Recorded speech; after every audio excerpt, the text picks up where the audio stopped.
Welcome to Preservation Oaks, the podcast where we invite you to step away from the bustle of everyday life. Settle in and relax, and take a moment to leave the familiar behind as we explore the hidden gems of America that preserve our cultural past.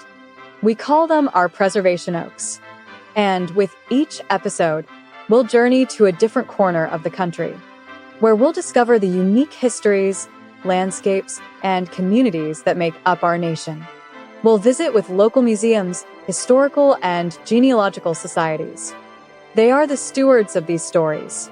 They preserve the legacy of each place like precious pieces of fabric in a quilt that binds the freedom-loving, hardworking people in this country together. So, slow down, grab a beverage, open your mind, and let us take you on a tour of the fascinating histories and heartfelt traditions that lie just beyond the horizon. This is Preservation Oaks, where every story is a stitch in the fabric of our shared culture. Now, join our host, Sean Radcliff, as he uncovers another thread in the tapestry of America's heritage and what it takes to preserve it.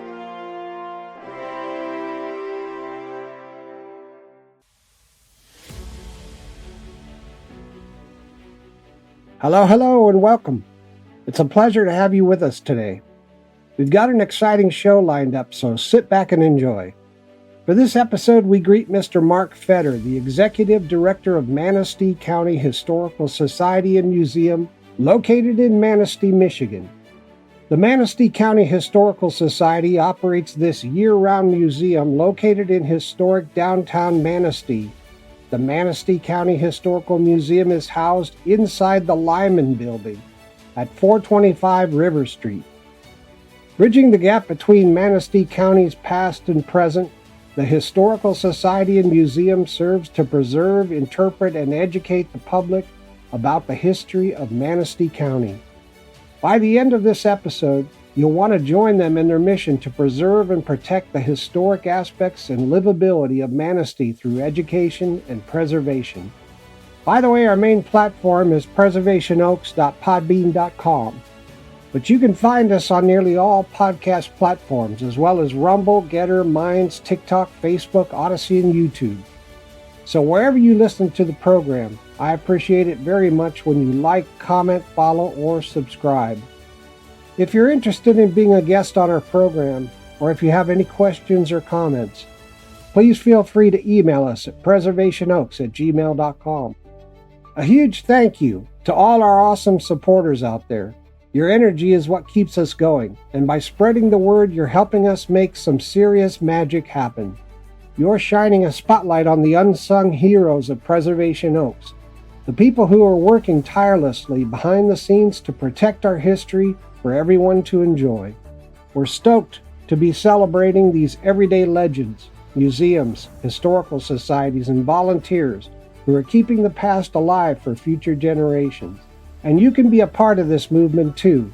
Every share, like, or shout out helps us keep the momentum going strong. Together we can make sure our local historical spots get the love they deserve and that our heritage is protected for years to come. Let's keep the story alive and kick it up a notch. All right, get ready for the next episode of Preservation Oaks. We're hanging out with Chrissy Norris, president of the Tompkins Center Historical Society and Museum, founded back in 1985 in Rives Junction, Michigan. Perfect timing, too, because this is our Christmas episode, and Tompkins Center is exactly the kind of place that brings holiday nostalgia to life. The Society's headquarters and museum are nestled in the restored family home of the Sheridan Stewart family, who gifted their 175-acre Centennial Farm to the township for public use. Imagine exploring a place with nature trails, a log cabin, a schoolhouse, and even a working windmill. It's like stepping into a living history book where every piece tells a story of the past. Tompkins Center Historical Society is all about getting people excited about history, preserving Tompkins Township's heritage, and keeping it accessible for everyone. I can't wait to dive into the stories behind this amazing place, learn more about its evolution, and see what makes this community so special. All right, that being said, let's get this show snapping. Here's a short biography of today's guest. Let's meet Mark Fetter, the guy behind the magic at the Manistee County Historical Society and Museum. Born and raised right in Manistee, Mark graduated from Manistee High School in 1998 and never looked back. After snagging an associate's degree from West Shore Community College, he went all out at Central Michigan University, diving deep into his passion for history.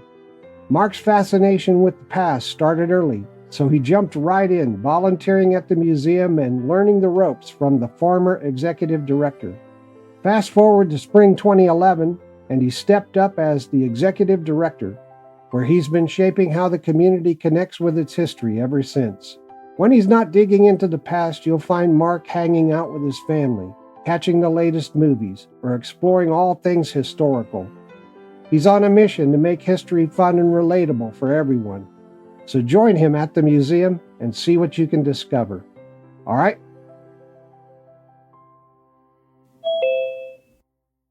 Welcome to the program, Mark. Glad to be here, Sean. Mark, what's the best place to experience the natural beauty of Lake Michigan in Manistee County? We kind of have an embarrassment of riches here when it comes to Lake Michigan here in Manistee County. And I say that because there's a lot of really cool places to experience the beauty of Lake Michigan here. In the city of Manistee itself, there are a couple different spots, but the main two spots that I usually point people visiting here, I point them in the direction of First Street Beach and Fifth Avenue Beach. First Street Beach has, I believe, just been named, best beach in the United States, or most picturesque beach in the United States, something like that, by USA Today. And it's a beautiful beach and lots of cool places to sit and enjoy the sunset. And it's just very relaxing, absolutely gorgeous. Fifth Avenue Beach, which is on the north side of Manistee, is where the Coast Guard station and where the Manistee North Pierhead Lighthouse is located. So, as you would imagine, people will, come and get their picture taken by the lighthouse. And it is a very picturesque place to get your wedding photos or graduation photos or all that stuff. But really another beautiful place to watch the sunset and just really enjoy the beauty of Lake Michigan. So those are really the two spots that I would say when you're visiting Manistee or in Manistee that you want to check out to really admire Lake Michigan. Hey, thanks for that very much. I'm going to have to go look at First Street Beach. Absolutely. Yeah, it's really cool beaches. Yep. Very cool. Mark, what's the most intriguing piece of history you've learned about Manistee County? The answer to this question is multifaceted because, when we talk about the history of Manistee County, we talk about the lumber industry, and the city of Manistee also had kind of really rich in salt deposits. So lumber and salt were the two main industries here. But that stuff is kind of basic knowledge if you want to pick up on just the basics of Manistee's history. There's so much more to it. And I'm kind of more of an indoors person, and by that I mean, the great outdoors, absolutely fantastic. And there's a lot of neat history really in Manistee County relating to the outdoors, like the logging camps and the whole logging industry. And all that stuff's really interesting. But I kind of like more of the pop culture trivia when it comes to Manistee County's history. Now what do I mean by that? It's always fascinating for me, again, to read about and to learn about the lumbering history of Manistee County. But I'll be honest with you, after a while, it gets a little dull, because things get awfully repetitive. There's only so much you can know about the tonnage of lumber and salt that were shipped out of here. After so many years, it becomes a little repetitive. So a lot of cool pieces that I've learned about Manistee County's history and Manistee's history kind of come from that kind of pop culture stuff. Like in the 1940s movie River Lady, there's a song called Louis Sands and Jim McGee. And this was kind of done by Yvonne DiCarlo. I don't know if people remember the Munsters. She was the mother in the Munsters. She was in this movie, and she does about 20 minutes in this kind of song and dance about Louis Sands and Jim McGee. It's a lumbering song. Well, Louis Sands and Jim McGee were from Manistee. And this was once again a song that they would sing in the lumber companies when they were cutting down trees and all that stuff. So this comes from Manistee's history, and this appeared in this movie called River Lady. similar to that, James Earl Jones, who just passed away here not too long ago, earlier this year, he was from Manistee County. And he got his first acting gigs or his first acting job, so to speak, on the stage at Ramsdale Theater, which is just about a block up from me here. Also, there was this woman called Bobby Arnst who was from Manistee, and she grew up here. Well, she ended up becoming the first wife of Johnny Weissmuller, who was Tarzan in the old Tarzan movies. Stuff like that. And there are lots of other instances where Manistee kind of pops up in kind of these more pop culture related things. And that's always really a lot more interesting to me than, once again, how much lumber was cut in 1885. You know what I mean? It's all history, but this kind of more trivia, and I should say more trivial things are a lot more interesting to me than a lot of the other stuff. So these are the kinds of things that I think kind of show how Manistee was related to the world at large. And once again, always a lot more fascinating to me. So. That's really cool, Mark. Thanks for sharing that. I've always been an avid admirer of James Earl Jones. He's just a great actor. I don't know about personally, but he was a great actor. He had, over the years, he has come to Manistee and kind of revisited his roots, so to speak, and, had some different talks and lectures, book signings up at the Ramsdale Theater. Wow. Just last year, a group here in the county dedicated a statue of Mr. Jones. His teacher was very integral. His English teacher was very integral in getting him to talk. He had a significant stutter, and so he was able to kind of get rid of that stutter and become, the very actorly presence that he was through the efforts of his teacher. And so they dedicated a statue to him and his teacher just a little ways out here in the county. So that's also a really neat thing. But yeah, he was a presence, and of course the voice of Darth Vader and CNN and Field of Dreams and The Great White Hope and all these other great things. And one of my favorite performances that he ever did was in a movie called Conan the Barbarian. Now, a lot of people remember this with Arnold Schwarzenegger and how it was a very fantasy-based movie and all these other. It is a fantastic movie, but James Earl Jones is so great in that movie, and I don't even know if he even says a line of dialogue, maybe a couple words, but he is so scary in that movie and so great, and it's one of those kind of forgotten roles that I think people forget about when they talk about his filmography. But just what a presence, and yeah, he started here right in Manistee and worked his way up, and of course became the very well-known actor that he is now. So, I like your strategy about focusing. Do you bring any of that strategy into your exhibits? I have from time to time. We try here at the Manistee County Historical Museum, we try to get Manistee's history out into the world or out into the public. Okay. I also have interviewed directors that have focused, because of the repetitive factor, they also focus on the history that's happening now. So, we always focus on, here's what happened in the 1940s, here's what happened in the 1950s, but a lot of them are going to, here's history that's happening right now, and here's the link back to the past that made what's happening now possible. That's a really cool way to look at all of that. Absolutely. Yeah. That's neat. Mark, is there a particular historical landmark in the county that everybody should see at least once? This is kind of a loaded question because I could go on and on about all the cool landmarks here in Manistee County. But I would say probably a couple of things, at least three of them, if you were to come to Manistee, that I would say put it on your to-do list. And one of those things is the city fire station. This was constructed it started to be constructed in 1888. It was completed in 1889. And it was designed by an architect from Saginaw, Michigan. His name was F.W. Hollister. Mr. Hollister also designed several other buildings here within the city, but he designed this fire station to be kind of a grand building. Well, it still stands here today and still sits here today. And in 2019, it was named by the Guinness Book of World Records to be the oldest continuously manned fire station in the world.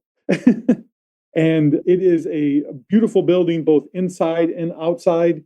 And the city and the residents of the city are still very proud of this building almost 140 years later.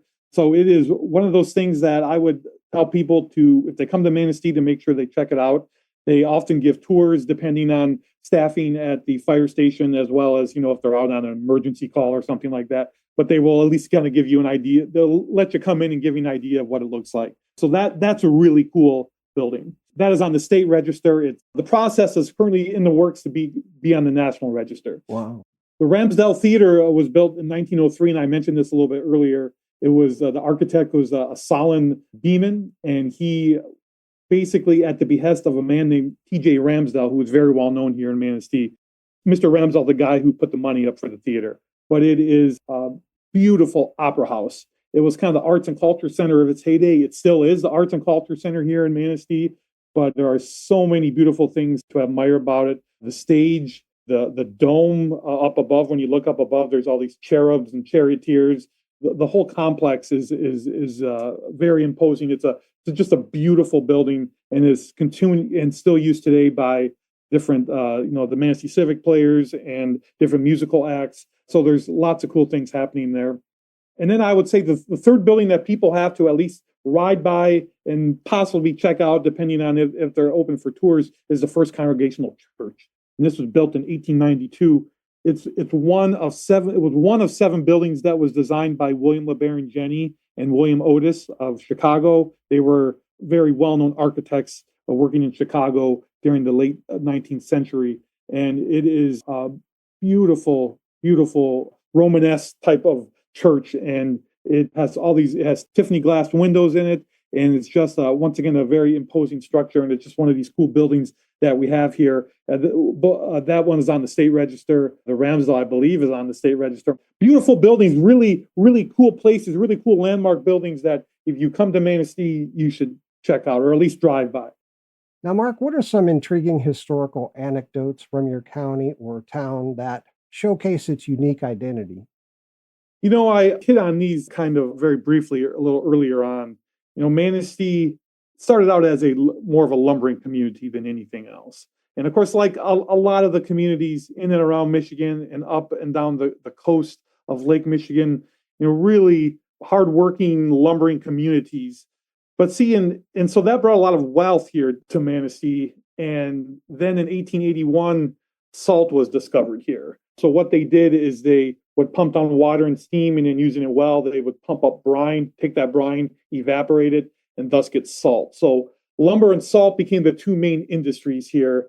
And it's one of those, especially with salt, it's a little more unique than the lumber industry is. So oftentimes people will come into the museum and they'll say, well, I know Manistee is related to the lumber industry, but somebody told me something about salt. How did that happen to be a thing, and why was that a thing? And so that's the added kind of industry of all the salt works makes Manistee a little more unique than some of the other surrounding communities. And when I say salt, I mean there was a lot of it. so it was a very kind of special thing to the community. It remained a special thing to the community for decades upon decades.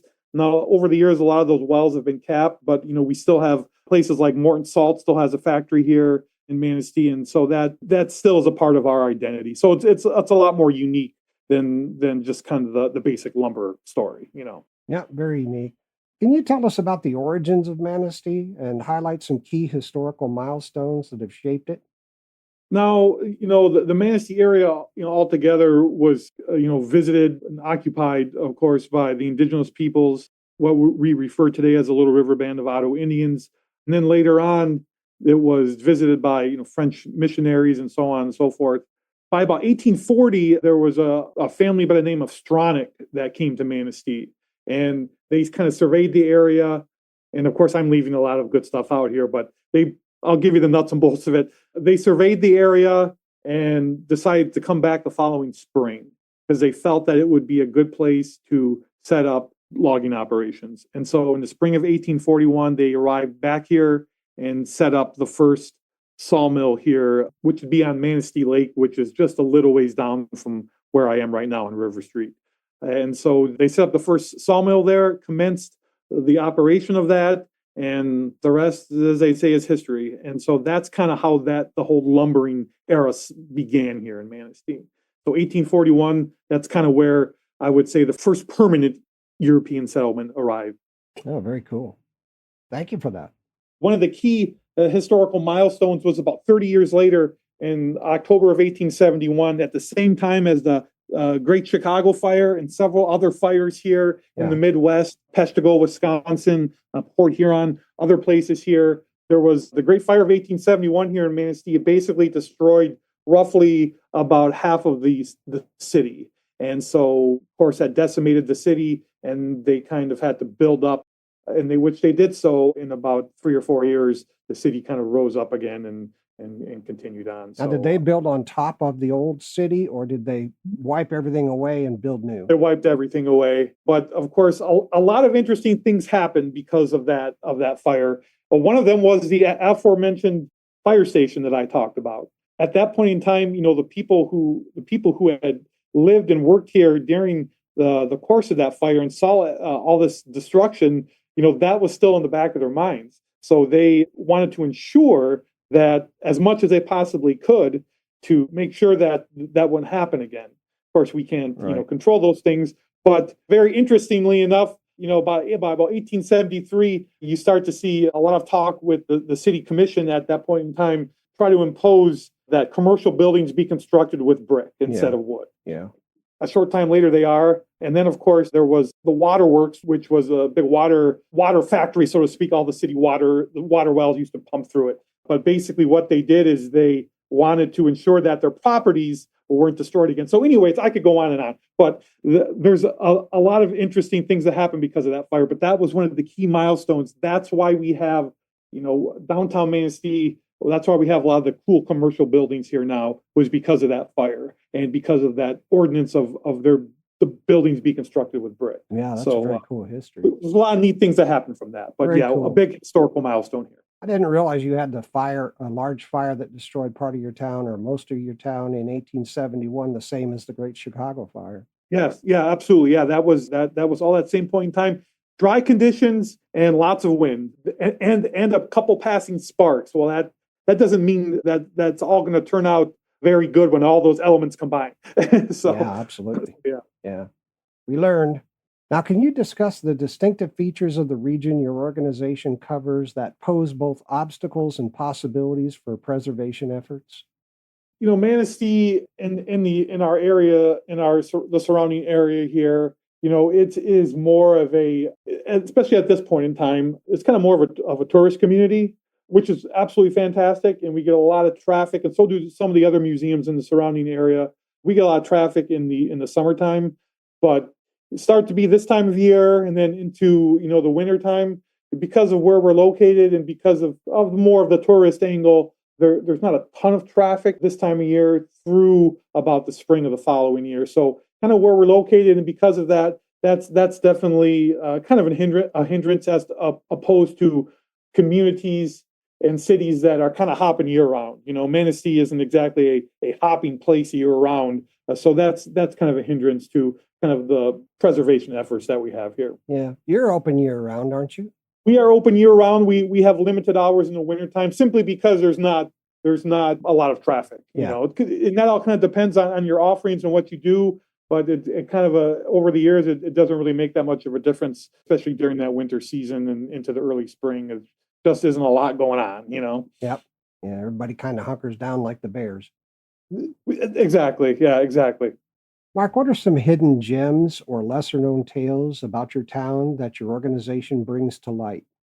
There was this actually very well known at the time, the 20s, 30s, and 40s, movie director by the name of Roland V. Lee. And he directed, Son of Frankenstein and The Count of Monte Cristo. Well, his family and Mr. Lee himself and his siblings were all a part of the Manistee community for many years because of his father was the editor of the Manistee Daily News newspaper, and his mother was a contributor to that. Wow. And so just uncovering those facts and coming across some old newspapers and kind of a hidden thing, but once again, it's trivial, but it connects Manistee to the world at large. Oh yeah, and that's really, really interesting, and that's something that, again, at my time at the museum, that I've tried to kind of bring to light, just to kind of show that Manistee is kind of bigger than what we think it is. A bigger impact on the nation. Yes, exactly. Yes. So again, trivial to a degree, but also very interesting. So we tried to bring that to light a little bit more.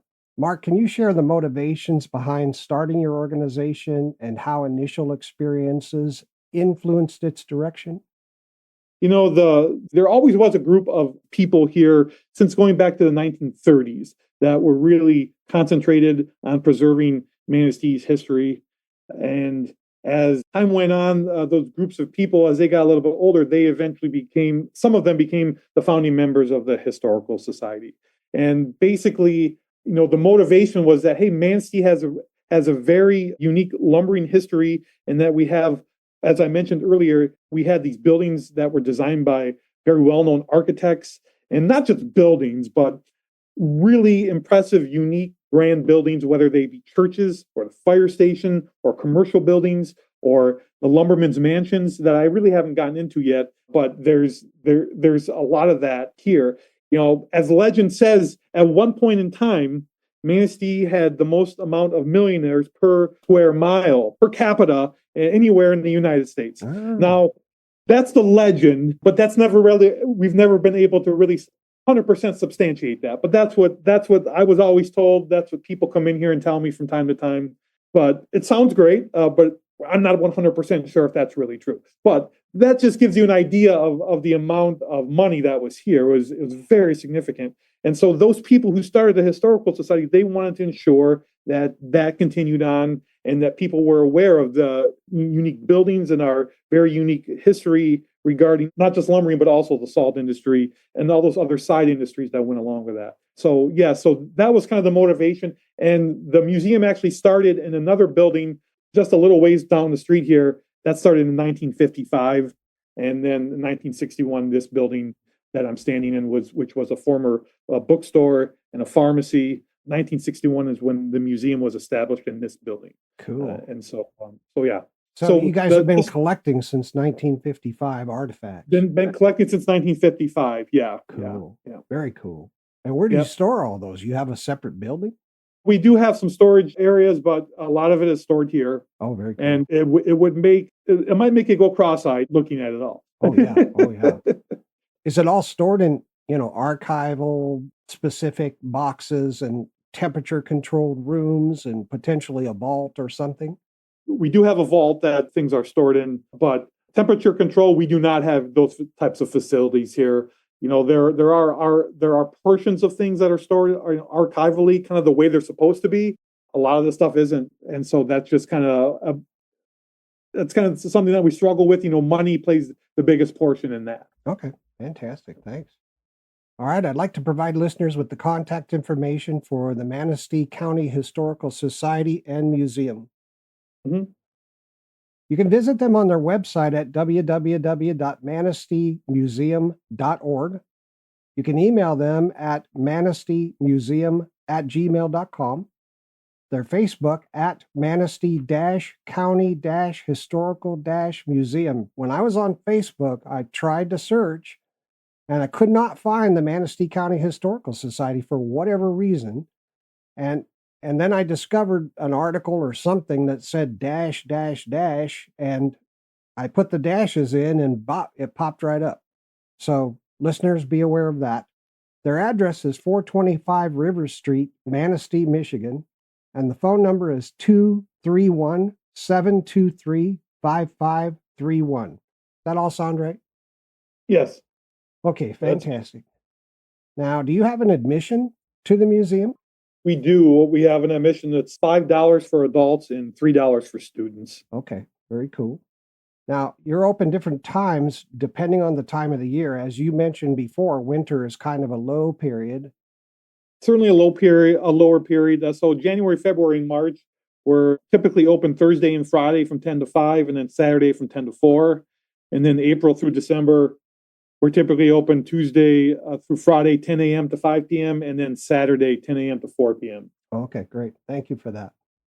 Now, Mark, can you describe how your organization supports the community, what its key mission is, and who comprises its membership? The key mission over all these years is to continually educate the public on all aspects of Manistee and Manistee County's history. And so, that's our key mission. We do that in a variety of ways, through lectures, through exhibits, through the newspaper articles, and several other things. So that's really the key focus, and any and every way that we can possibly do that to educate the public on our local history. Who comprises our membership? Really, there's people from really all over the country, people with ties to Manistee, people who, used to live here and have moved on, people who, we do the genealogy here. That's one of the key things we do here. So people who are, once again, somehow connected from a genealogy standpoint, really, really people from all over the country. So it's always kind of interesting to see those addresses pop up. And then people, who come here that are, hey, I just came in here because it's looking like kind of a cool place, and you guys are really doing a good job, and I want to support the museum in any way I can. People like that, and so really, really grateful for all those people who continue to help us out in any way we possibly can. Oh, fantastic! Now I know a lot of places in the Midwest, especially, and because of your history, your town's history in lumber and salt and so on, had a lot of European immigrants come to the area. Do you have any members outside of the United States? Yeah, not really. We don't have a lot of people in our membership that are from outside the United States, but I have helped people in their genealogy who actually come to the museum from other countries to do family research. And so people will say, I'm coming here, I'm from Germany, or I'm from, Denmark, and I want to know all about my family and how they're connected, and that led me to Manistee. So I'm going to be here for the next week, and I'm going to do all this genealogy and so on and so forth. So that doesn't always really result in a membership, but often results in a nice donation. So nice. So that's kind of the way it goes sometimes. And I know you're deeply involved in helping people with their genealogy research. Yes. And I bet that's so inspiring. It's always, that's one of the key or the cool aspects of the job down here, is that you get to meet people from all over, and you get to meet people, who you get to help those people out a lot of the time, and so that's rewarding in its own way, to kind of trying to bring some of the stuff to light. So yeah, very unique, very fun. Can you discuss your journey, your personal journey, and the experiences that brought you to your role in the organization? I talked briefly about, a lot of the couple of the cool historic buildings here in Manistee. And so, I was born and raised here. And so, you know how you visit another community, and sometimes you look around and you go, wow, this is great, or that's great, or how cool is that, or how cool is that? But to really the people who live there every day, they just kind of go, oh yeah, that's neat. I have the pleasure of getting that feeling during every episode of this podcast. And it's kind of the same thing here. People will come in and they'll visit the museum, and they'll say, "Wow, downtown is River Street is fantastic. It's all these cool buildings." And we looked around at some of the mansions and some of the other, the Ramsdale and all these other places, and it's so great, it's so fantastic, and it certainly is. But because you live here, you go, it's really cool, it's really neat, yeah. And then to that note, when you reach a certain age and you kind of look back on your life and you think about, well, how did I end up here? How did I do this? Looking back, growing up here, I always found a lot of the buildings just really cool. I talked about the Ramsdale, talked about the First Congregational Church, and there's several other really cool historic churches here. We have the former Danish Lutheran Church, which is now called the Old Kirk Museum. Nice. And it was built in 1868, and it's the oldest Danish Lutheran church in the United States, and it's still open as a museum. And it's just this cool little church on this side street in Manistee. And then you have the First Congregational Church and Guardian Angels and St. Joseph. A couple of those churches, First Congregational, Guardian Angels, are very unique buildings. 1880s. St. Joe had its origins in the 1880s. But anyways, you have these beautiful churches, and I got to, as a kid, you got to go inside of them and look around. Same thing with the Ramsdale Theater. We also have a Carnegie Library here that was built in 1905, and it's still in very meticulous condition. It's still used as a library. So, as a kid going up there and looking at all the woodwork and kind of hearing the creaks and kind of smelling the way the library smells, still stuff smells that way today, and all that woodwork is still there. And then you had places like the Vogue Theater, which was the movie theater here in Manistee, right here on River Street. And it's originally a one-screen theater, but then a screen was added in the 80s to make a two-screen theater. But when I was a kid, I had a lot of the original stuff and seats and everything. My point being is that when you grow up in all this stuff, sometimes it takes a while for it to all sink in. But looking back, man, to grow up in history really had an effect on me as I grew up and was able to kind of look around at my surroundings, so to speak. So that played a big part into how I became the director of this museum. Number two is the newspaper articles. In 1976, the former museum director who I took over for was a man by the name of Steve Harold. Steve made the weekly newspaper articles a thing. So as I grew up, I would look forward to every week reading what Steve was writing about. Now, sometimes that stuff was a little on the dull side, but most of the time it was all very fascinating. So as a kid growing up here, being able to kind of look in those buildings and wander around a little bit, and then on that note, having a newspaper column that I could read about an aspect of our community's local history was invaluable. And so that's the newspaper thing is something that we still continue today. We have a great relationship with the local newspaper, always have had, and it's a special thing that people will comment, hey, I read your article, it was really good, or that one was a little dull, or whatever the comment is. We still keep that special aspect of the museum's relationship to the newspaper. And so it's a unique thing here. So those were things that, as I grew up, were very special to me and played a part into how I took over for the museum. That's a great way to service the community too, or provide a service. It really is. We also do, we do the weekly newspaper article. This is something that Steve also started that goes along with that. It's 100 years ago. What was happening in Manistee 100 years ago, this week? And so that's almost 50 years old. 48 years we've been doing that for. And then on top of that, about a dozen years ago, I started a daily column in the newspaper, what was happening in Manistee 20, 40, 60, 80 years ago. Also included a historic picture. So yes, all these cool things that keep history at the forefront here in Manistee. So fantastic. Well, I think it's time to take a break. I guess it's a good time to branch out and take a break. Listeners, we'll be right back after these important messages about donating to the Manistee Historical Society and Museum. All right, we'll see you back here after the break.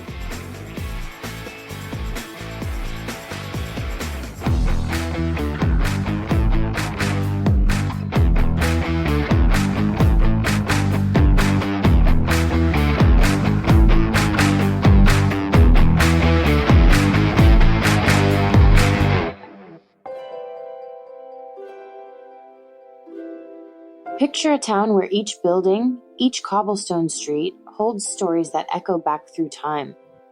This is Manistee, Michigan, a place rich in heritage, shaped by its rivers, lumber barons, and resilient community. And at the heart of this legacy is the Manistee Historical Society and Museum. Since its founding, the Manistee Historical Society has been dedicated to preserving our community's history, bringing to life the people and events that shaped the Manistee they know today. Located at 425 River Street, the Manistee Museum is an unforgettable journey into the past, featuring everything from early Native American artifacts to vibrant exhibits of the lumber boom that put Manistee on the map. And with its beautifully preserved Victorian rooms, an antique pharmacy, and an impressive maritime exhibit, they bring the tales of Manistee's Great Lakes legacy to life. The museum, open year-round at 425 River Street, offers an experience like no other for history lovers, students, and curious minds of all ages. The incredible insight of knowledgeable staff and volunteers, the Manistee Museum is a must-see experience for all. But to keep history alive, they need your help.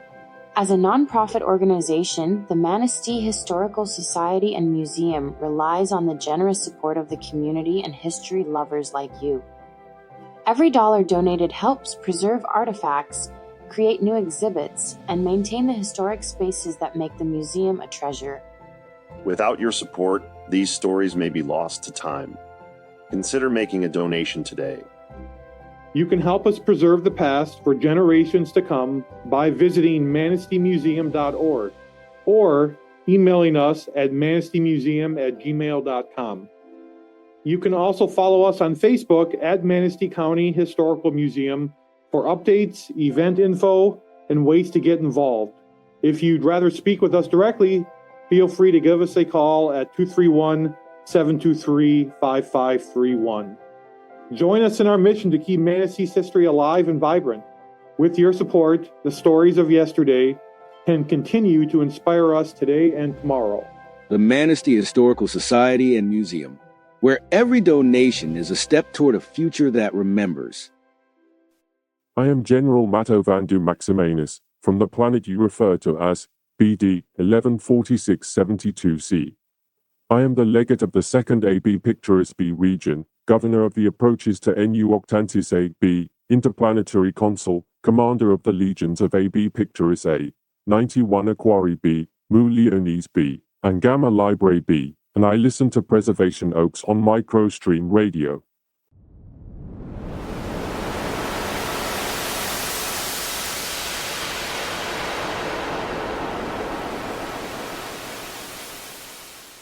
Hello, my plebes. This is Cleopatra, Queen of the Nile. While I'm waiting for Mark Anthony, I'm listening to Preservation Oaks on Microstream Radio.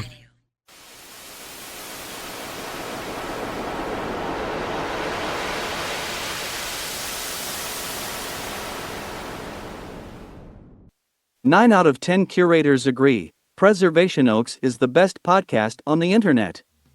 And now, back to Preservation Oaks.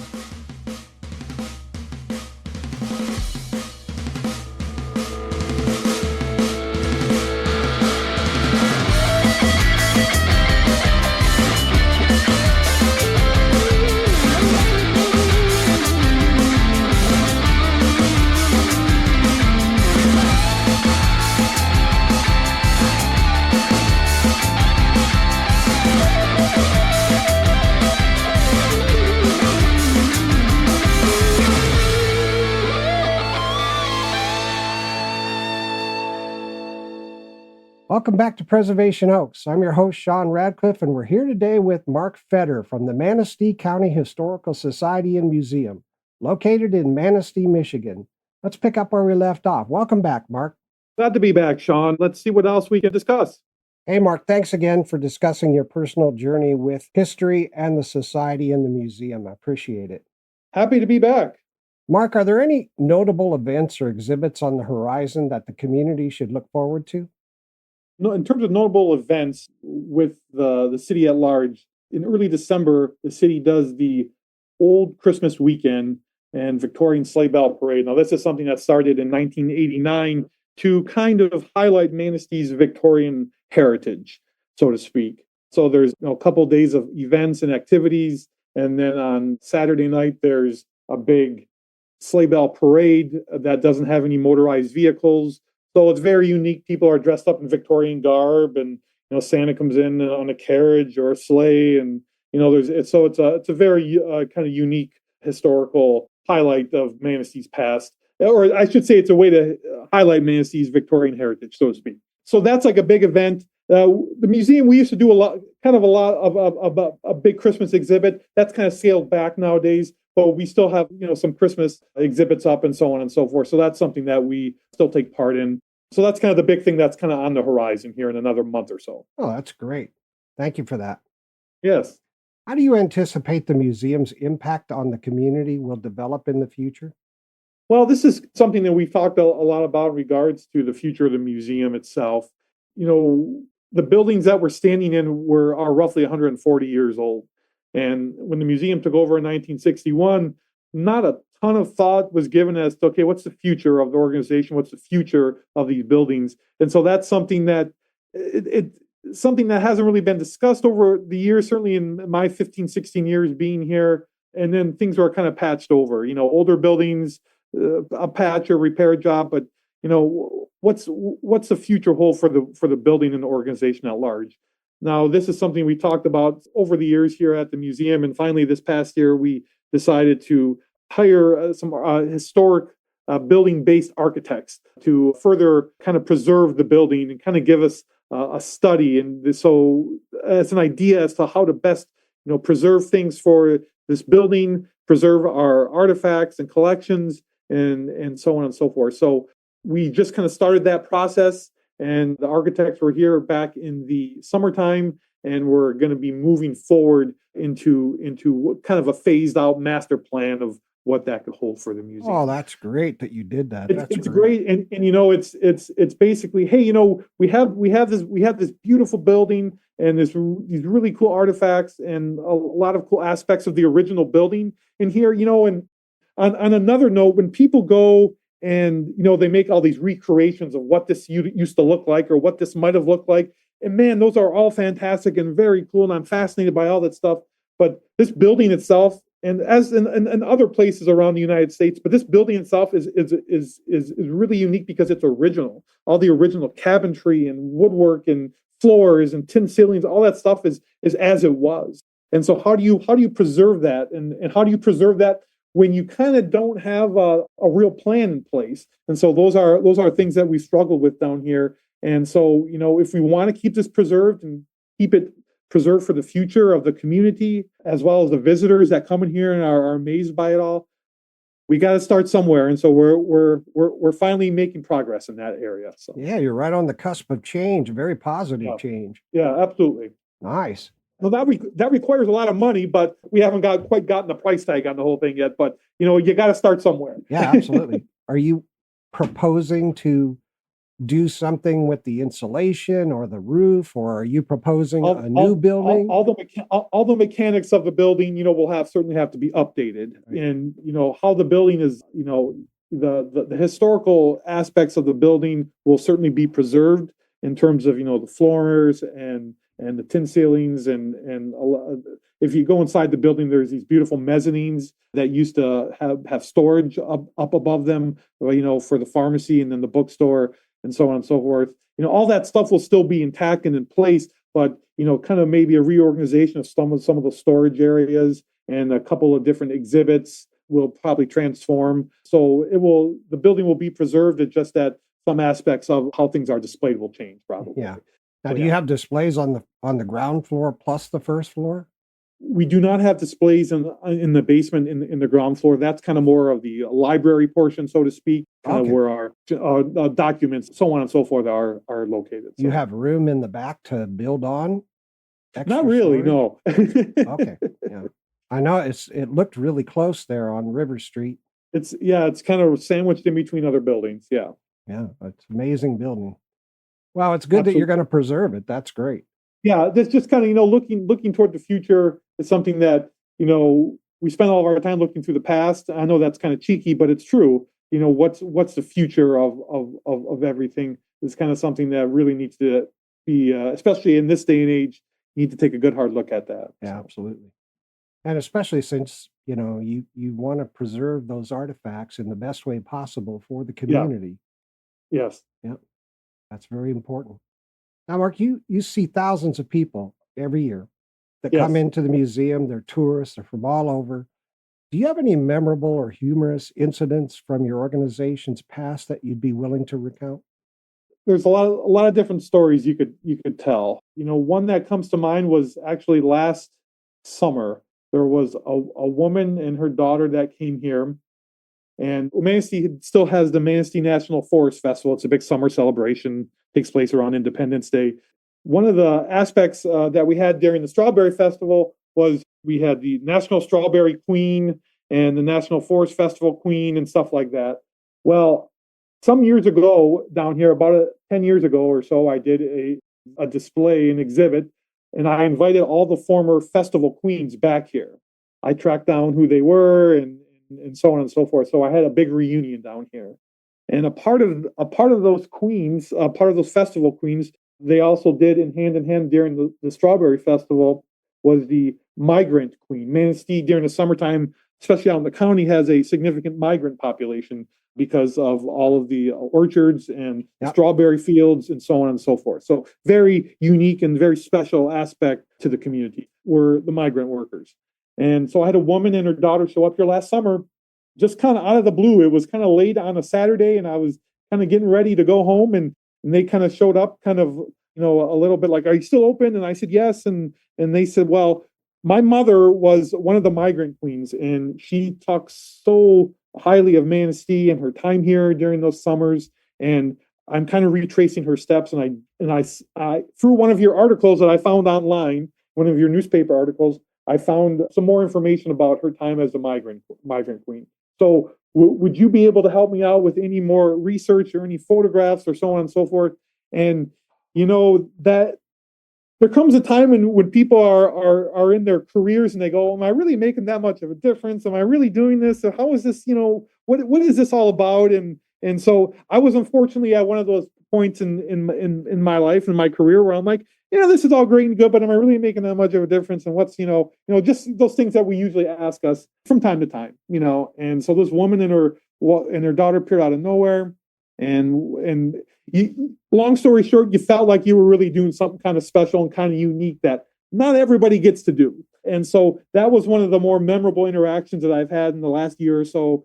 And that one kind of comes to mind. And there are about 100 more like that. But that was kind of neat to me, just out of the blue when you're kind of at a point where you're kind of questioning some things, Well, that's wonderful. So yeah. That's really wonderful.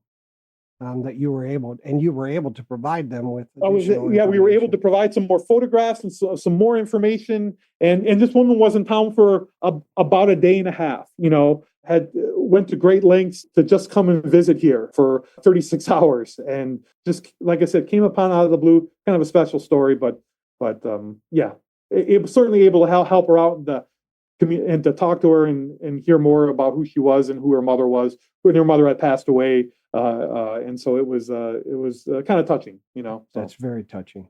Thank you for sharing that. Yes. Now, can you tell us about the exhibits currently showcased at your facility that visitors can enjoy?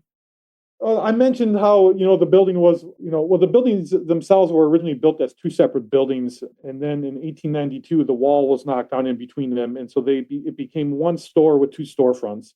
One storefront was a bookstore, also sold pens and pencils, a stationery, and lots of other odds and ends. And then the other side was a pharmacy, and it was called the A.H. Lyman Drug Company. The buildings were conjoined starting in 1892 and then continued on until 1957. And then, as I mentioned, in 1961, the museum took over the building. And so what we have here in the back of where the pharmacy was is a very significant display of different pharmaceuticals. Different odds and ends from the late 19th century, early 20th century, prescriptions. Basically, it looks very similar to what it was like when the building was a pharmacy. But there's walls and shelves and shelves and shelves of old pharmaceuticals. So that's very unique to read those ingredients that were in a lot of those pharmaceuticals. Lots of alcohol in those, so they would certainly make you feel good for a little while. But people find that really, really interesting. And as I mentioned, the floors are original from the 1880s, and the tin ceilings are original. There's talking tubes that went to different parts of the building that are still intact. Lots of that. So it literally like stepping back through time. So that all of that is, you're able to see all that, able to interact with all of it. There's also in regards to the museum, there's a maritime display. There's very, very unique kind of antiques that were all donated from Manistee. There's kitchen stuff. There's, school stuff. A lot of museums have those types of things, but maybe not in this exact setting. Lots of, there was a couple different breweries here, lots of brewery items and bottle items, different bottling works that were here, typewriters, really a little bit of everything as I tell people. So there are a lot of unique things here. Once again, a little bit of everything, I should say. Yeah. Now, with those RX containers, and you said you had hundreds of them. Yes. How are you preserving them so that they don't deteriorate? A lot of the main display of those are all behind glass and all behind burglar-proof glass. Okay. They're all on display for people to see and for people to read, but they can't handle them or anything like that. Oh, that's good. Does the light affect them at all? They're not really. They're in a kind of a portion of the building where there's not direct sunlight. It's a little dimmer back there, but not really. No, not that I know of. Man, that's a treasure trove. Yeah, very, very much so. Very much so. And so, like I say, it's a lot to take in and a lot to look at, but it's really a little bit of everything. Oh, it's so and cool. all primarily locally donated things. A lot of things that were used in different stores here, businesses, so on and so forth. all from Manistee, all from the area. And I can't recall you have your genealogy section in the basement, and then you have your pharmacy on the next floor. Yeah, that's a lot of our collection in regards to, the genealogy stuff is in the basement. And then usually, what we have here, we have a collection that we have the original newspapers here. And then the local library has everything on microfilm, but we have an index. Took volunteers about a decade to put together, but an index that corresponds with those newspapers. So, Sean, if you're looking for your great-grandfather, Tom Jones, well, it's alphabetized by surname. We would go through those files and say, obituary of Tom Jones, see Manistee Daily News, August 2nd, 1921. Wow. And then we could go to that newspaper, or people go up to the library and get it on microfilm. We have the exact date of when that obituary ran. So we have probably about 200,000 different cards that correspond with those life events, whether it's a birth, a death, a marriage, some other special news item in regards to your ancestor, all alphabetized by surname. Also cemetery information, what cemetery they're buried in, census information, all that stuff. So it's kind of a treasure trove of family research. Huge amount of work went into that. That was before scanning technology. That was before scanning. That was way before scanning techniques. Yeah. Wow. Holy cats. And then do you have an upper floor, and is there an elevator? We do not have an elevator, but there is a second floor that we've been in the process of kind of fixing up and cleaning up the last year or so. And so we're almost done with that. So hopefully by next summer, we'll have kind of cleaned up and kind of organized in a little bit better of a manner. But yeah, typically there is a second floor of different displays. In your new plans, are you planning to put in an elevator for the handicapped? That's one of the aspects, one of the things that we've discussed on here, which will probably be in that new plan at some point in time. Yeah, that's not cheap. We hope to. That's not cheap. Not cheap at all. No. So we'll see what the future holds for that. How frequently do your exhibits rotate? We typically do at least 2, if not 3, different temporary exhibits. So most of the stuff that I talked about, that when you come in here, you'll see that's on permanent display. The temporary exhibits change, like I said, 2 to 3 times a year, depending on staffing and staff time and volunteer time and so on and so forth. So, but we typically do 2 exhibits, if not 3, as I mentioned. This past summer, we did an exhibit on early remarkable Manistee women, tell the more unique stories of Manistee's early pioneer women. Yeah. So, as I mentioned, sometimes those the whole lumbering era and the lumbermen's wives, and there's not really a ton of information about them, but sometimes they get to be a little repetitive after a little while. So it was kind of fun to kind of pick apart the stories of not just the women who were the wives to these lumbermen, but also more of the laborers and kind of more, as I mentioned, Miss Bobby Arnst, who was the first wife of Johnny Weissmuller. Mm-hmm. These types of people, and so that was a very popular exhibit here this past summer. So, well, that's what kept everything running. That's what keeps things running. Keeps things running. Yes, that's cool. So the tourists, when they come there in the summer, they get to see a new exhibit. They get exactly. Yes. Yep. Very cool. All right, and do you farm out your exhibit creation to other folks, exhibit designers, or are you doing that? Most of the time, myself and a couple volunteers are kind of putting it all together. Yeah. Wow, a lot of work, especially a lot of work to make it look right. Yes, that's one of the negatives of a kind of a historic building to a degree, is that sometimes you have to get a little creative in how to display things. Because it wasn't built or designed it for museum purposes. It was used as a bookstore and a drugstore storefront. So it's trying to come up with unique ways, especially in this day and age, unique ways to display information and exhibit documents and artifacts and so on. Yeah, and everything can be expensive if you really want to do it as a community properly. I mean, there's interactive displays that cost a lot of money, and exactly, and that can become very costly. So yeah, keeping that in mind, sometimes you got to get kind of creative. Yeah, but that's how you bring the youth in and get them interested too. That's how it is too. Yeah. Now, Mark, if a fire threatened the building, which pieces or artifacts would you make sure to rescue first? The 4-letter word, fire always is a thought that it keeps museum folks up at night. We have a lot of priceless stuff here, a lot of unique stuff here. But the one thing that I would grab if this ever happened would be a hard drive full of photographs. Now, we also have a hard drive here, and then we also have a hard drive off-site. That'd be the one thing that I would grab because, photographs are priceless. A photo is worth 1,000 words, and so any document, if that were to disappear, there are in terms of newspapers that they are on microfilm and other locations, but photographs show you exactly what the community looked like at certain points in time. Yeah. Now, once again, we do have a hard drive off-site. We have one here, but I would still grab that. That'd be the first thing I would grab. Does that mean that your photograph collection is all digitized? It is in the process of being all digitized. We have, I want to say, hundreds of thousands of photographs here, negatives, stuff like that. We have the local newspapers photograph collection from about 1970 to about 2000, stuff like that. We think about the year 2000 now, 25 years ago, but, in another 75 years, so keeping that in mind, keeping that intact, but then also photographs that go back to the late 1870s, early 1880s, all that stuff is absolutely invaluable. And so that has to be made sure that is preserved. And so another copy of that whole entire hard drive, that would be one of the first things I grab. Oh, thank you for that. Now, what are some of the most significant donations your organization has received?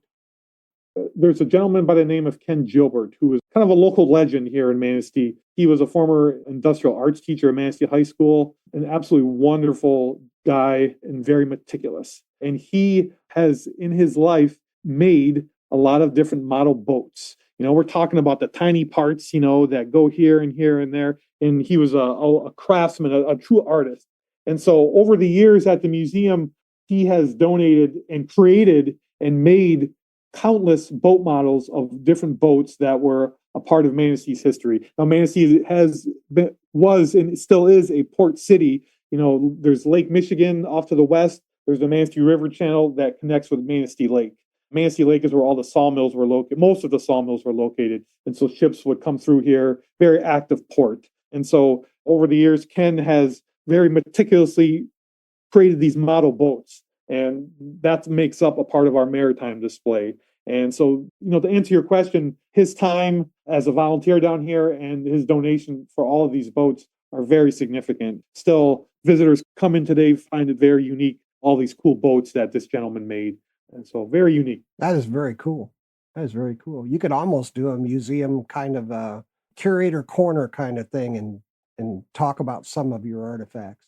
Absolutely, yes. There's a lot of cool things here, but when I think of the time that it took to craft those and how professional and cool they are, that's very significant to me. So you talked a little bit about your digitization, and I'm trying to get a sense of how far you are along. Your collection is this big, and you're 20% done, or how's that going?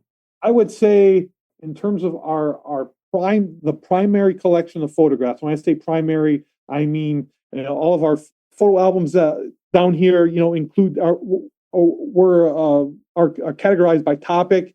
Like businesses and downtown and churches and residences, and also our named photograph collection of individuals. All of those are digitized and scanned. Now we're kind of into the odds and ends process of scanning. One of our primary volunteers, I think the last 6 or 7 years, has made it his job to digitize our photo collection. And so I would say he's probably, with the primary photos, probably about 75 to 80% done. Now there's a whole wide swath, as I mentioned, of the photograph collection of the Manistee News Advocate. He hasn't really gotten to that yet. That will take a long, long time. So we're just starting on some of those kind of more secondary topics. But for the most part, those primary photographs are all digitized. Wow, you're really ahead of the curve. You put in an amazing amount of work, you and your volunteers.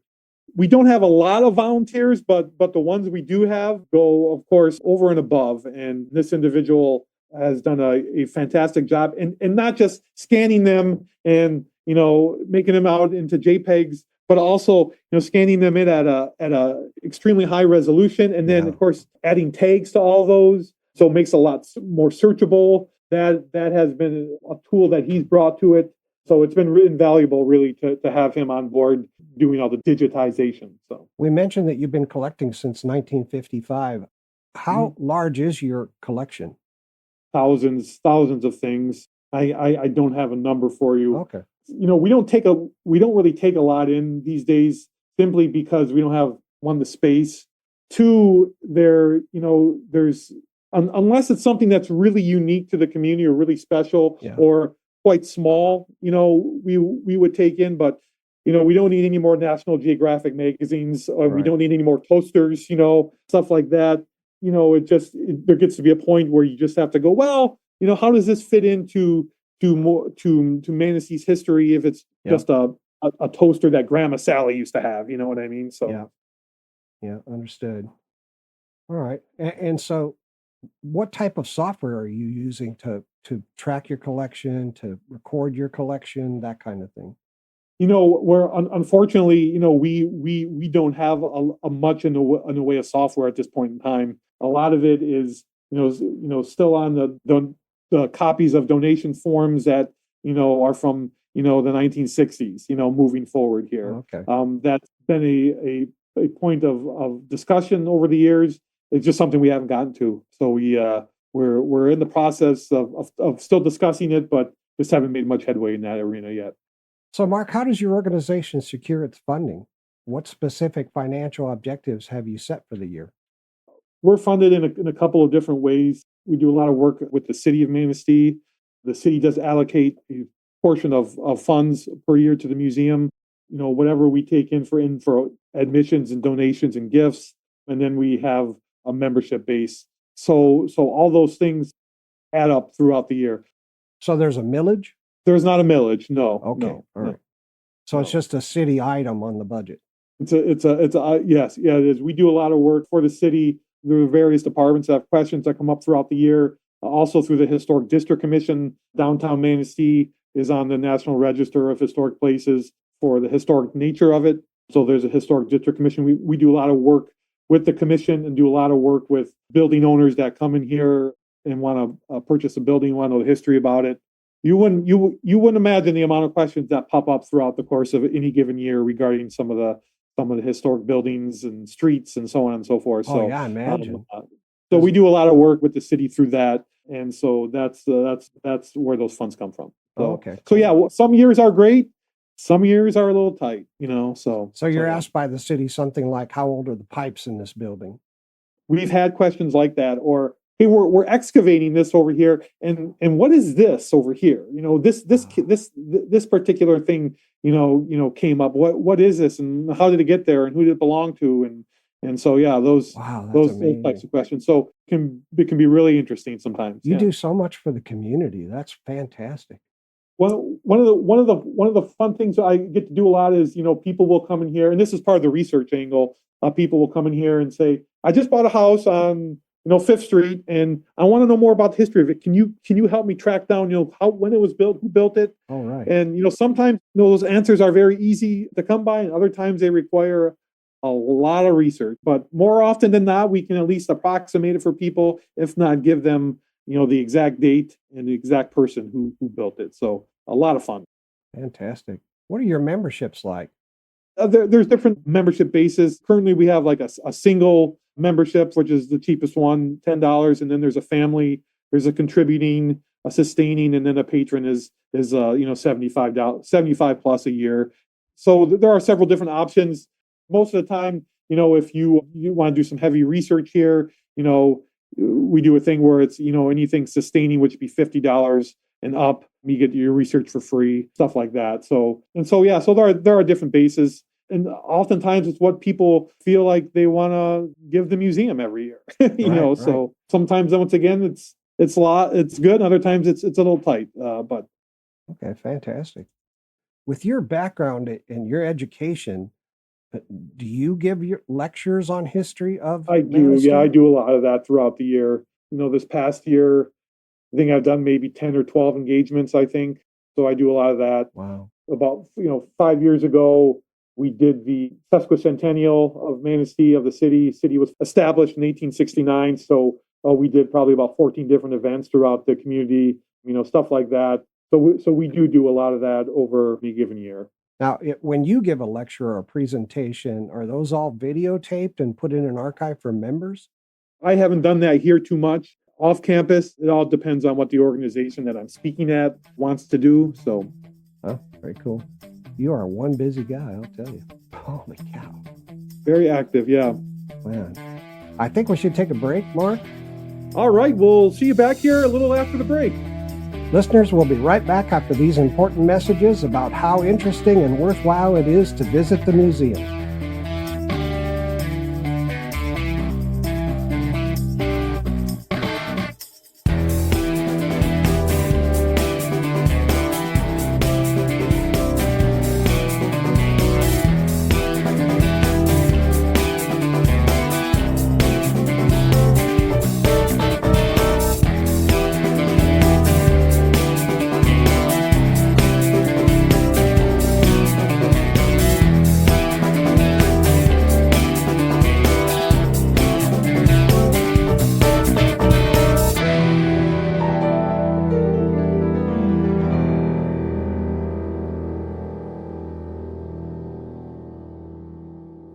Are you ready to embark on a journey through time? The Manistee Historical Society and Museum invites you to discover the rich tapestry of history woven into the very fabric of Manistee, Michigan. Located at 425 River Street, this hidden gem offers a fascinating glimpse into the past, showcasing the stories and artifacts that have shaped our community. As visitors step through the doors, they are transported back in time, exploring beautifully preserved exhibits that feature everything from Civil War memorabilia to antique clocks and pioneer artifacts. The museum's collection reflects the diverse history of Manistee, including its vibrant maritime heritage and the role it played in the lumber industry that helped build America. Open from 10 a.m. to 5 p.m., the Manistee Museum is perfect for families, students, and history buffs alike. Each visit promises new discoveries and an engaging experience for all ages. But that's not all. The museum also hosts a variety of events throughout the year, including educational programs, guest speakers, and community gatherings. There's always something happening at the Manistee Historical Society, making it a wonderful place to connect with fellow history enthusiasts and locals who share a passion for preserving our heritage. Want to learn more or plan your visit? Head over to manisteemuseum.org for details, and don't forget to check us out on Facebook at Manistee-County-Historical-Museum for updates and events. You can also reach the museum directly at 231-723-5531 or via email at manisteemuseum@gmail.com. Come explore the heart of Manistee's history at the Manistee Historical Society and Museum, where every artifact tells a story waiting to be discovered. See you there. Cotton pickers, how many times have you found your job really painful because of sore and chapped hands? Now, at last, somebody has done something about this condition. Cotton Picker's Friend is on the market, a scientifically blended preparation manufactured especially for cotton pickers' hands. When used daily, helps prevent chapping, promotes healing, and, in general, keeps your hands in tip-top condition for picking cotton. For one day only, the fiend that stalks Missouri. Tuesday, November 4th, the monster of branch banking appears before your very own eyes on your ballot when you vote. Learn to recognize it. It's gory. It's gruesome. It's ghoulish. It's just a preview of the giant monster attraction called Banking Monopoly, planned by big city bankers. Branch banking. Vote against it November 4th. On Proposition number 3. Yes, at one time, the fear of branch banking was a thing. In the 1950s, Missouri was embroiled in a heated debate over branch banking. At the time, state laws often prohibited banks from operating multiple branches, and small community banks fiercely opposed any changes. They feared that allowing large banks to open branches would drive them out of business and concentrate economic power in the hands of a few, especially in rural areas where local banks were essential to communities. Opponents of branch banking framed it as a fight to protect small-town values and local economies from being overtaken by urban interests. On the other hand, supporters argued that branch banking could expand access to financial services, improve efficiency, and stabilize the banking system.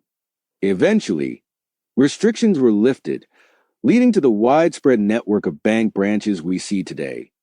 But back then, it was a battle to preserve small-town independence in an era of rapid change. And yes, in hindsight, we can see that some of the fears expressed by opponents of branch banking in the 1950s were indeed justified, while others didn't materialize in quite the way they predicted. And now, back to Preservation Oaks.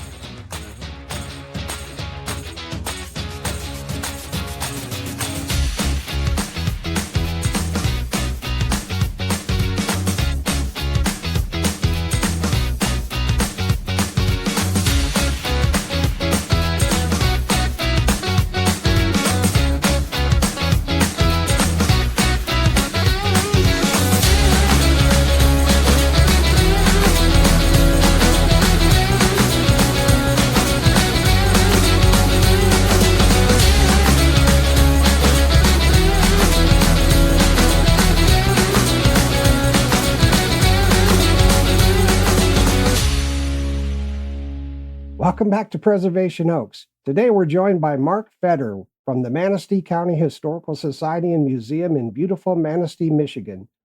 Mark, let's dive right back into our conversation. I've learned so much already, and I'm excited to continue exploring with you. All right, good to be back, Sean. We're beginning into some more of the ins and outs of the museum. Fantastic.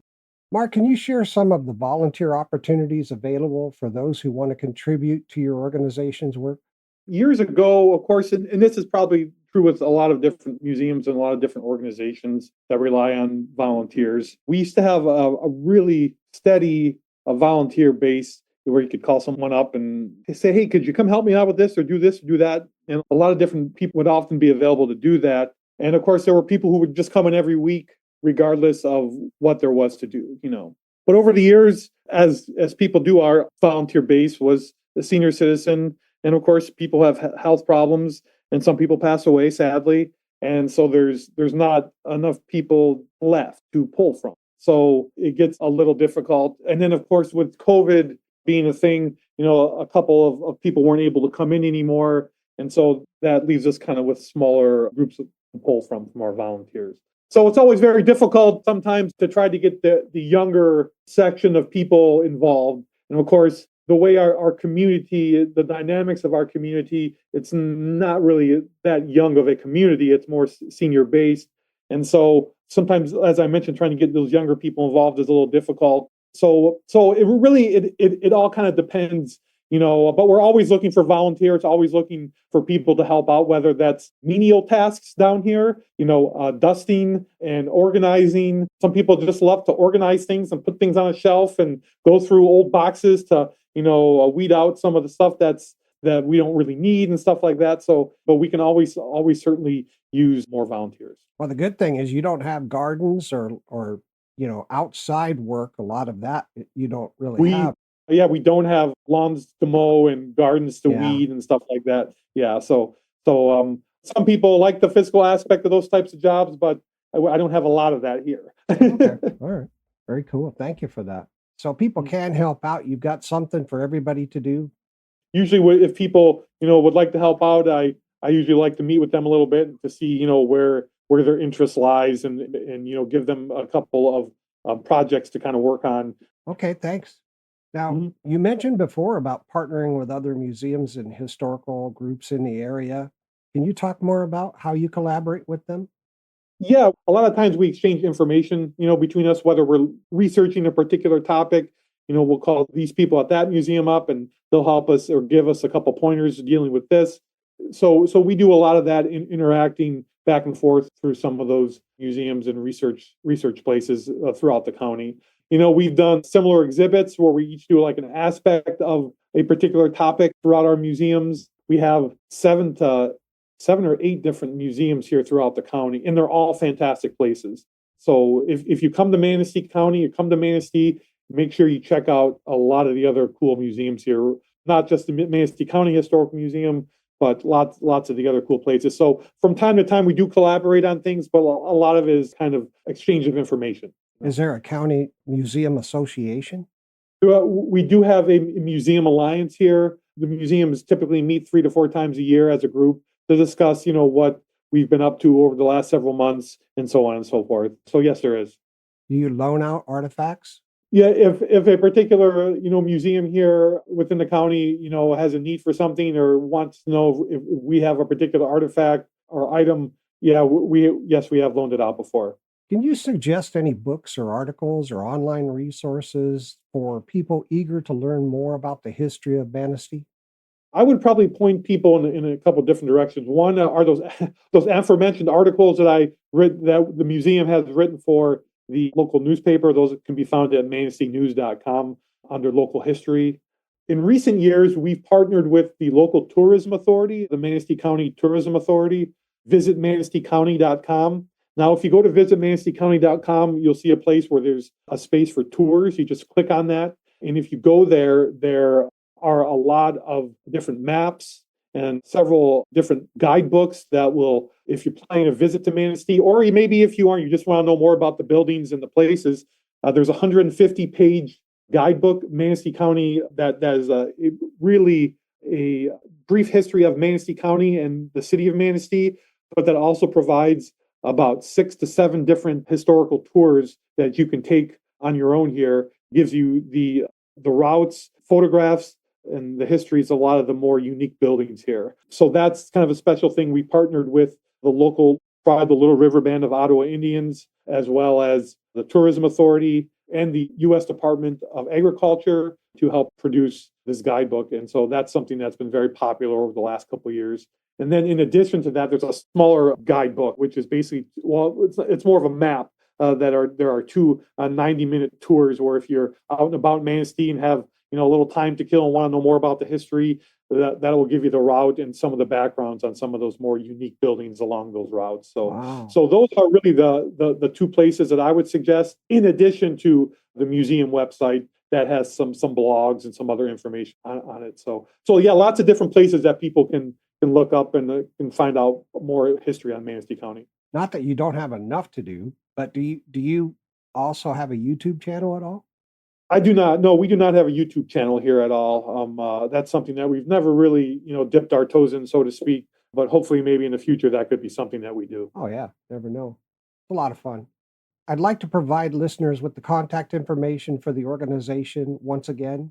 Their website is www.manisteemuseum.org. You can email them at manisteemuseum@gmail.com. You can find them on Facebook at Manistee-County-Historical-Museum. Their address is 425 River Street in Manistee, Michigan, and I hope you go and visit them often and become a member and support them. Their phone number is 231-723-5531. Now, Mark, can you highlight some of the key sections and information available on your website? We have, basically an overview of the museum. There's a tab that has some information about how to become a member. There's also a tab on kind of the ins and outs of if someone were to come here and want to do research, the pricing information for all that and so on and so forth is there. There's a place for blogs. I've written, myself and some other volunteers, I've written some blogs just to give people an idea of some of the cool history here, stuff like that. So there's a lot of there's a lot of information on the website there. Fantastic. Thank you for that. Yeah, I like your website. You got a nice picture of the building and all of that. Yeah. Real nice. All right. Is there any additional message or important information you'd like to share with the community or your members? As I mentioned earlier, we always need volunteers, to help out. That's really the I think the main crux of the important information I wanted to share with everybody. Okay, fantastic. Now, again, my friend Mark We've only known each other for a little while, but I want to tell you, you're on the cusp of doing some wonderful changes, and you do make a difference. I appreciate that. Thank you very much. You're welcome.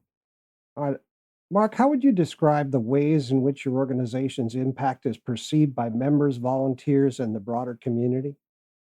I think for the most part, over the years, it's quite positive, and how do we measure that? By our membership base? Absolutely. Like I said, it's kind of scattered throughout the United States, but also a lot of local people that are members. And I know that if we really have, any huge issues down here, there are people in the local community and organizations that will certainly help us out. Now, big issues, I mean, whether that's, a bigger project that we want to handle, monetary, donation wise, which we'll need in the future. I know that there are people that will always be big cheerleaders for the museum and for the Historical Society. And that's because, Manistee as a community has, deep roots in its history.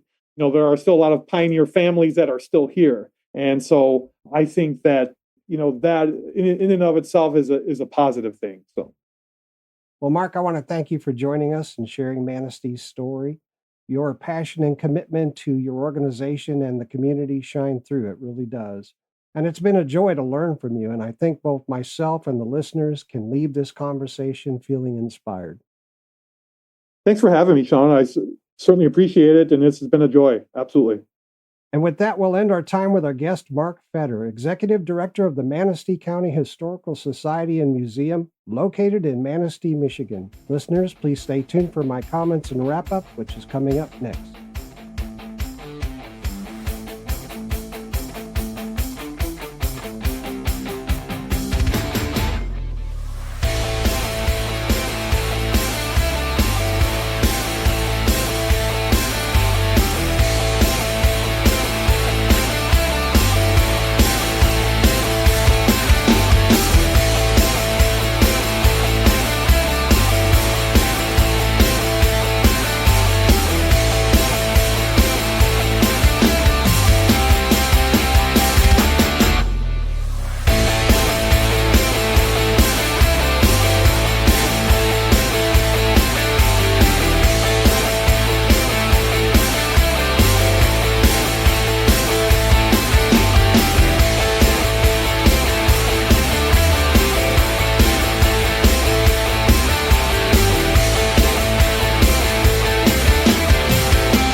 Wow, listeners, wasn't that an amazing conversation with Mark Fetter, the Executive Director of the Manistee County Historical Society and Museum?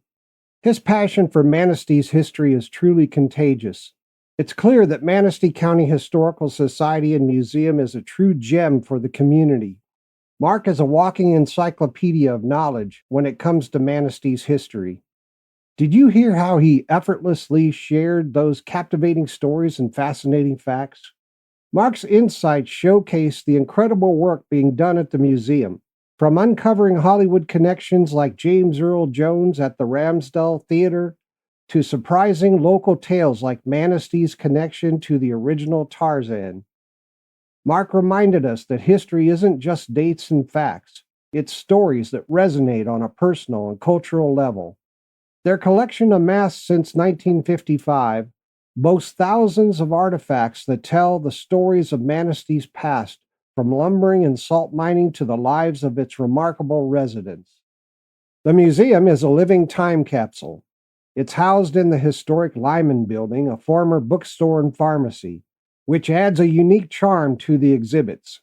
It's a masterpiece of preserved history. Its tin ceilings, vintage pharmacy cabinets, and original talking tubes transport visitors back in time, while its thoughtfully curated exhibits offer something for everyone. Whether you're marveling at Ken Gilbert's exquisitely crafted model ships, exploring vintage clothing and textiles that reveal the lives of Manistee's residents, or walking through the interactive pharmacy display with its original pharmaceuticals and vintage packaging, you can almost hear the echoes of the past as you admire those carefully preserved tin ceilings and original floors, and you'll leave with a deeper appreciation for the past. And let's not forget the community-wide impact of the Manistee County Historical Museum. Mark and his dedicated team of volunteers have worked tirelessly to digitize an incredible archive of photographs and documents, making history accessible to future generations. They really are ahead of the curve. Their efforts don't stop there. They provide expertise to local historical preservation projects, assist members and visitors with their family histories, collaborate with other historical organizations, and offer enriching walking tours of the area's historic sites. Mark also shared some of the challenges the museum faces, like cataloging thousands of artifacts, maintaining their beautiful yet aging historic building, and raising the funds needed to support these vital efforts. It's a reminder that these small but mighty institutions rely heavily on community support. If today's episode has inspired you, why not consider supporting the museum? Whether it's becoming a member, volunteering, visiting, or making a donation, every contribution helps preserve Manistee's unique history for generations to come. And speaking of making history come alive, did you catch Mark's story about the Great Fire of 1871? On the same day as the Great Chicago Fire, Manistee faced its own devastating inferno, losing much of the town. But in true Manistee spirit, the community rebuilt stronger than ever, with beautiful brick architecture that stands to this day. That resilience is woven into the fabric of the town's history and into every exhibit you'll find at the museum. But here's the thing, they need your help. The Manistee County Historical Society relies heavily on donations and volunteers to keep their mission alive. Whether you have a knack for organizing, a passion for history, or simply a few hours to spare, your contribution can make a real difference. And remember, the museum is open year-round, offering unique exhibits and intriguing tales for visitors to enjoy. So plan your visit today. Soak in the captivating stories, admire those priceless artifacts, walk through Manistee's history, discover the fascinating stories that shape this community, and maybe even consider becoming a member or donating to support their valuable work. And hey, if you're feeling inspired, why not inquire about those volunteer opportunities? You never know. You might just stumble upon a hidden gem or connect with a piece of Manistee's history in a way you never imagined. And did you also catch what Mark shared about their future plans? The museum is crafting a master plan to modernize exhibits, preserve their historic building, make the museum more accessible, and stay relevant to the community's evolving needs. It's not just about honoring the past. It's about creating a legacy for the future. For more information, visit their website at manisteemuseum.org. You can email them at manisteemuseum@gmail.com or phone them at 231-723-5531. Hey, thanks for joining us for this historical episode with Mark Fetter and the Manistee County Historical Society and Museum. Remember, history isn't just about the past. It's about the stories that connect us all. I hope this episode has inspired you to discover the incredible stories waiting to be uncovered in your own backyard. All right, if questions occur to you and you'd like more information, please connect with the organization via the contact information provided. If you're a listener in the area the organization serves and you're not already a member, please consider joining and supporting them. I hope this information helps the audience understand how valuable the Manistee Historical Society and Museum is to the community and what kinds of excellent services they have to offer their members and the public. You know, I think you'd agree with me that the Manistee County Historical Society and Museum is truly one of our preservation oaks. All right, that's a wrap for this episode. Music used today is from Cymbalbird, Score Wizards, Audiophile Music, Soft Light Studio, Wave Music Studio, Music Ideas, Studio Monkey, Antracto, Blacksmith, Anouk, Wheatman, and Scott Holmes. Microstream Radio is a registered trademark. You can visit us at www.microstreamradio.com. This broadcast is owned and copyrighted by Microstream Radio. It cannot be rebroadcast, downloaded, copied, or used anywhere without the written permission of Microstream Radio. Hopefully you found today's episode useful, informative, and thought-provoking. If so, please like, comment, and subscribe. Remember that being free means being free to be curious, and that historical and genealogical societies and museums allow us to discover the past, be free to explore, where curiosity opens every door. Thanks to everybody for listening. Stay curious and keep exploring the incredible stories that shape our world. This is Sean Radcliff. I'll see you all next time on Preservation Oaks, and until then, keep on giving and keep on living the good life.